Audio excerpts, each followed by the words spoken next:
పాము పట్టుకోట్లా ఇది ఇప్పుడు పట్టుకో ఏం కాదు.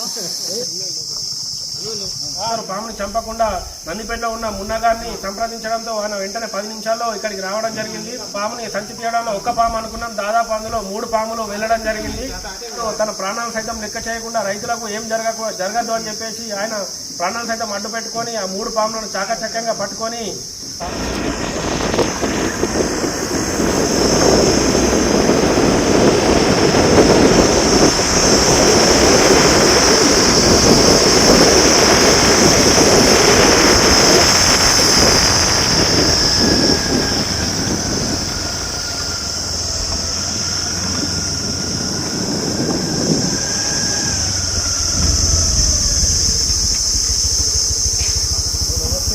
నమస్తే అన్నగారు.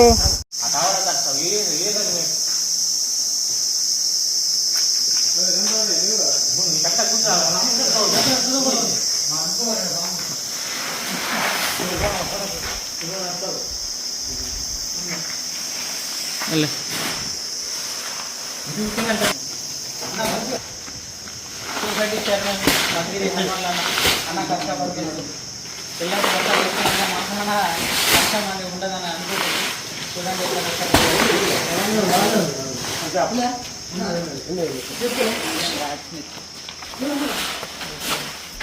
ఇది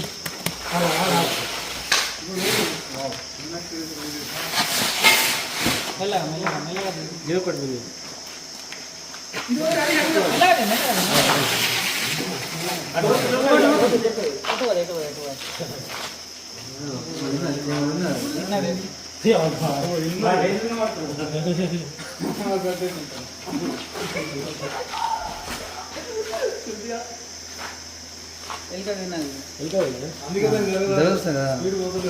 పాము షార్ప్ ఉంది.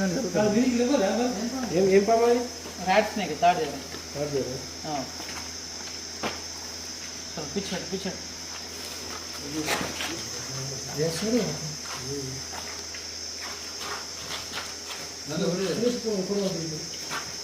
సో ఫ్రెండ్స్, మీరు చూస్తున్నది ఇండియన్ ర్యాట్ స్నేక్. ఇది non venomous, non poison. So కరిచిన ఏం కాదు. ఇది స్టార్టింగ్లో పాము పట్టుకున్నప్పుడు పాముకి అనేది భయం అనిపిస్తుంది. భయం అనిపించినప్పుడు గట్టిగా కరుస్తుంది. కరిస్తే ఏం కాదు, జస్ట్ బ్లడ్ వస్తుంది. సో అది కరిపించుకోవడం ఎందుకని నేను స్టిక్ పెట్టుకున్నాను. నేను కూడా బాగా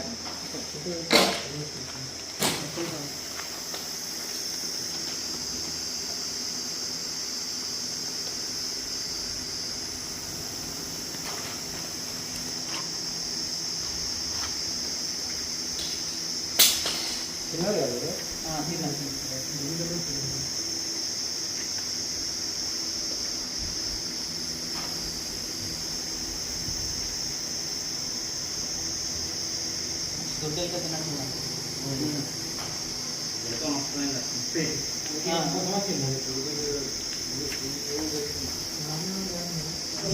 ఇట్లా ఆగదన్న. అది ఏ పాముకైనా సరే కానీ బయట తీసేస్తుంది, కక్కేస్తుంది, ఆటోమేటిక్గా కక్కేస్తుంది. తిన్నంతసేపే దానికి ఆరాం అనిపిస్తుంది.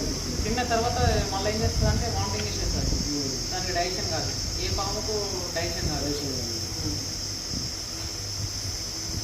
సో ఈ మన పంట పొలాలలో చాలా మంచి అన్నమాట. ఇది చాలామంది ఇట్లా చంపేసుకుంటారు. సో అట్లా చంపద్దు. ఈ లోకంలో మనకు జీవించి ఎంత హక్కు ఉంటుందో వీటిని కూడా జీవించి అంత హక్కు ఉంటుంది.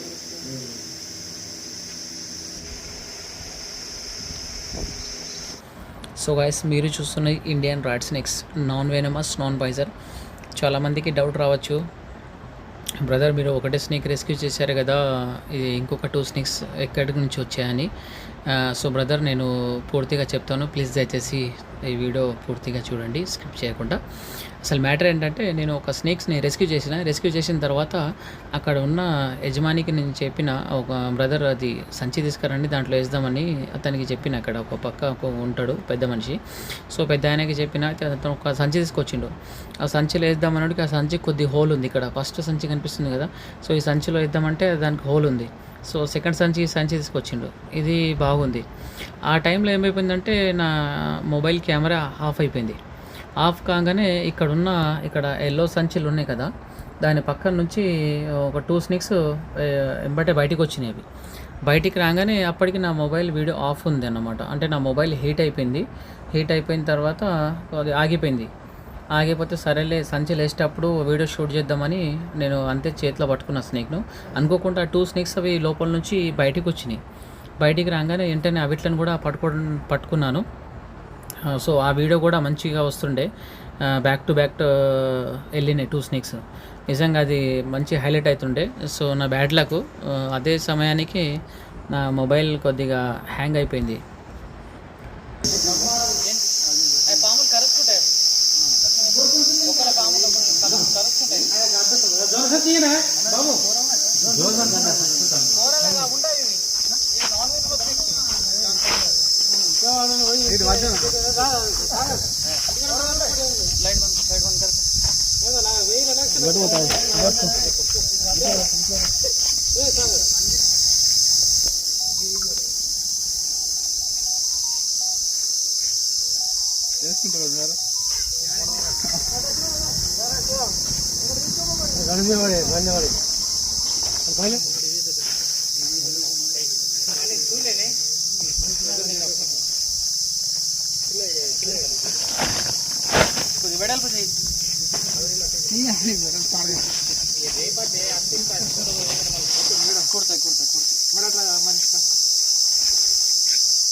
అందరికి గుర్తాయి ఈ పాము పట్టుకోండి. ఇది ఇప్పుడు పట్టుకో, ఏం కాదు.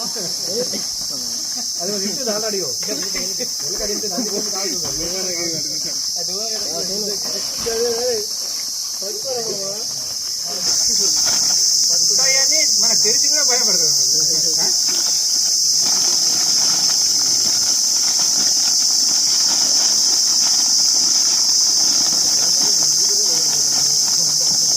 ఇదే చిన్న గుర్తుంది.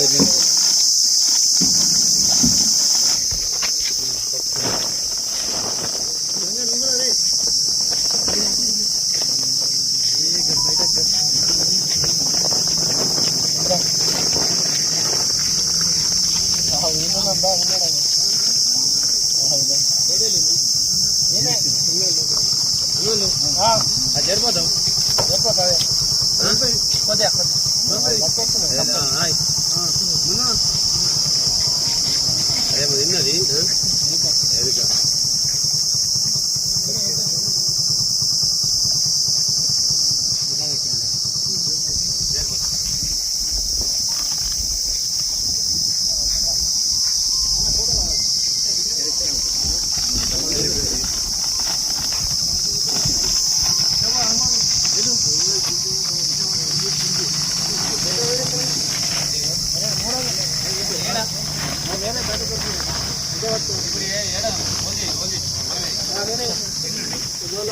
నవీపేట మండలం నాలెచ్చర్ గ్రామంలో ఈరోజు సొసైటీ గోదాంలో జీలుగు విత్తనాలు ఇవ్వడం జరుగుతుంది. జీలుగు విత్తనాలు రైతులకు ఇచ్చే సందర్భంలో సంచుల కింద ఒక పాము కనబడడం జరిగింది. ఇక్కడ షట్టర్ కింద కింది భాగంలో ఒక ఓలు ఉండడం ద్వారా ఎలుకలు పట్టడానికి కోసం లోపలికి వెళ్ళినట్లుంది పాము. పాము కనిపించడంతో వెంటనే చంపకుండా రైతులందరూ పాముని చంపకుండా నందిపేటలో ఉన్న మున్నగారిని సంప్రదించడంతో ఆయన వెంటనే 10 నిమిషాల్లో ఇక్కడికి రావడం జరిగింది. 10 నిమిషాల తర్వాత పాముని సంచి తీయడంలో ఒక్క పాము అనుకున్నాం, దాదాపు అందులో 3 పాములు వెళ్ళడం జరిగింది. 3 పాములు ఉండడం వల్ల రైతులంతా భయాందోళనకు గురయ్యారు. మున్నగారు తన ప్రాణాలను సైతం లెక్క చేయకుండా రైతులకు ఏం జరగదు అని చెప్పేసి ఆయన ప్రాణాలను సైతం అడ్డు పెట్టుకొని ఆ 3 పాములను చాకచక్యంగా పట్టుకొని ఆ సంచిలో వేయడం జరిగింది. వెంటనే ఫోన్ చేయడం రైతులందరూ మేము ఫోన్ చేయడం ద్వారా 10 నిమిషాల్లో ఇక్కడికి రావడం జరిగింది. ఈ సందర్భమే కాకుండా ఇలాంటి సందర్భాలు ఎన్నో నాలేశ్వర గ్రామంలో ఇంతకుముందు కూడా జరిగినాయి. పొలాల్లో కానీ గ్రామాలలో కానీ ఇంటి దగ్గర కానీ పాములు కనిపిస్తే మున్నగారికి వెంటనే నాలేశ్వర ప్రజలకు గుర్తుకొచ్చేది మున్నగారిని సంప్రదించగానే 10 నిమిషాలు ఇక్కడ చేరుకొనేసి ప్రజలకు ఎటువంటి ఇబ్బంది కలగకుండా ఇప్పటి వరకు దాదాపు కొన్ని వందల పాములను పట్టి వేరే దగ్గర వదిలిపెట్టడం జరిగింది. ఆ మున్నగారికి నాలేశ్వర గ్రామం తరఫున ప్రత్యేకంగా అభినందనలు తెలుపుతూ ఆయన సకాలంలో అందరికి అందుబాటులో ఉండడంతో వారికి నాలేశ్వరం నుంచి ప్రత్యేకంగా ధన్యవాదాలు తెలుపుకుంటున్నాను.